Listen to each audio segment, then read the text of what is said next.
Then Yahweh said to Moses, "Go in to Pharaoh and tell him, 'This is what Yahweh, the God of the Hebrews, says, Let my people go, that they may serve me. For if you refuse to let them go and hold them still, behold, Yahweh's hand is on your livestock which are in the field, on the horses, on the donkeys, on the camels, on the herds, and on the flocks with a very grievous pestilence. Yahweh will make a distinction between the livestock of Israel and the livestock of Egypt, and nothing shall die of all that belongs to the children of Israel.'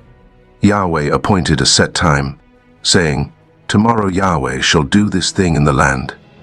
Yahweh did that thing on the next day, and all the livestock of Egypt died, but of the livestock of the children of Israel not one died. Pharaoh sent, and, behold, there was not so much as one of the livestock of the Israelites dead.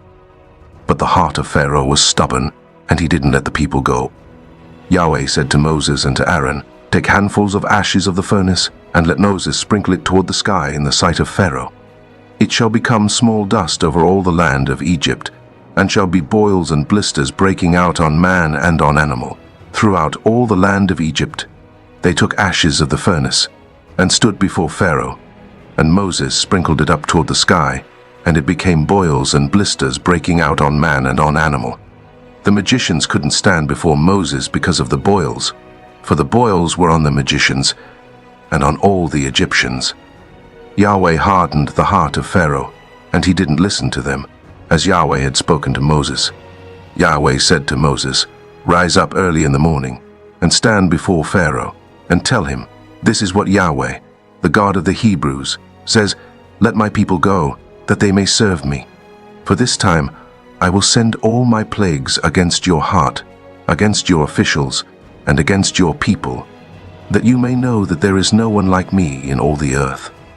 For now I would have stretched out my hand, and struck you and your people with pestilence, and you would have been cut off from the earth. But indeed for this cause I have made you stand, to show you my power, and that my name may be declared throughout all the earth, because you still exalt yourself against my people, that you won't let them go.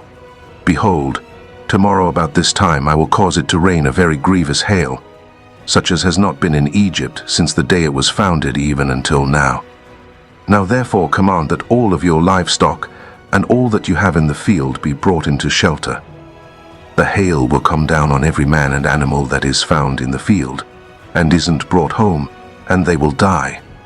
Those who feared Yahweh's word among the servants of Pharaoh made their servants and their livestock flee into the houses. Whoever didn't respect Yahweh's word left his servants and his livestock in the field. Yahweh said to Moses, "Stretch out your hand toward the sky, that there may be hail in all the land of Egypt, on man and on animal, and on every herb of the field, throughout the land of Egypt." Moses stretched out his rod toward the heavens, and Yahweh sent thunder and hail, and lightning flashed down to the earth. Yahweh rained hail on the land of Egypt. So there was very severe hail, and lightning mixed with the hail, such as had not been in all the land of Egypt since it became a nation. The hail struck throughout all the land of Egypt, all that was in the field, both man and animal, and the hail struck every herb of the field, and broke every tree of the field. Only in the land of Goshen, where the children of Israel were, there was no hail. Pharaoh sent and called for Moses and Aaron, and said to them, "I have sinned this time. Yahweh is righteous, and I and my people are wicked. Pray to Yahweh, for there has been enough of mighty thunderings and hail. I will let you go, and you shall stay no longer." Moses said to him, "As soon as I have gone out of the city, I will spread out my hands to Yahweh. The thunders shall cease, and there will not be any more hail, that you may know that the earth is Yahweh's. But as for you and your servants, I know that you don't yet fear Yahweh God." The flax and the barley were struck, for the barley had ripened, and the flax was blooming. But the wheat and the spelt were not struck, for they had not grown up. Moses went out of the city from Pharaoh, and spread out his hands to Yahweh, and the thunders and hail ceased, and the rain was not poured on the earth. When Pharaoh saw that the rain and the hail and the thunders had ceased, he sinned yet more, and hardened his heart, he and his servants. the heart of Pharaoh was hardened, and he didn't let the children of Israel go, just as Yahweh had spoken through Moses.